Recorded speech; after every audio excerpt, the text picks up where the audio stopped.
Elhamdülillah. Niyə bu qədər peyğəmbərlər insanları tək Allahlığa dəvət etdilər? Niyə bu qədər kitablar Allah Teala'nın təkliyini, ucalığını isbat etmək üçün göndərildi? Niyə bu qədər alimlər, bu qədər dəvətçilər insanları tək Allahlıq inancına, La ilahə illallaha dəvət etməkdədirlər?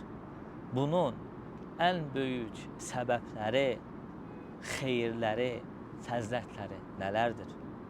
Gəlin onlardan bəzilərini xatırlayaq.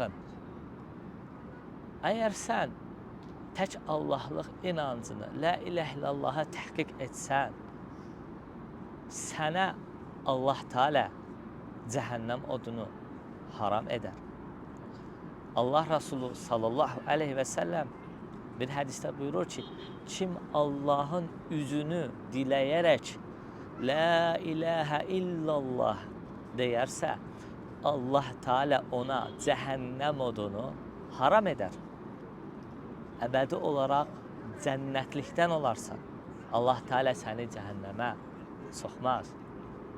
Və həmçinin xeyirdən, fəzilətlərdən biri də budur ki, Allah Teala sənin günahlarını bağışlayar. Qudsi bir hədisdə Allah Teala belə deyir: Ey qulum, əgər sən dünya dolu günahlarla gəlsən və sonra mənə heç bir şeyi şərik qoşmadan mənimlə qarşılaşsan, mən də sənə dünya dolu bağışlanmaqla gələrəm. Yəni səni bağışlayaram.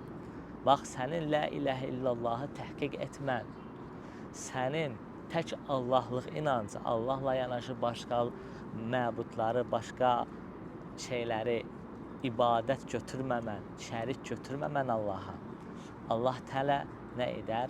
Səni bağışlayar, sənin digər günahlarını sənə bağışlayar. Həmçinin sən əgər tək Allahlıq inancı ilə, Allah ilə qarşılaşsan, həmçinin sənə şəfaət haqq olar. Məlum məsələdir ki, qiyamət günü bəzi insanlar, salihlər, peyğəmbərlər insanlara şəfaət edəcəkdir.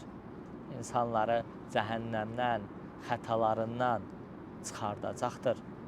Necə ki, bir hədisdə gəlmişdir ki, zalimlərə şəfaətçilər olan deyil. O zalimlər kimlərdir?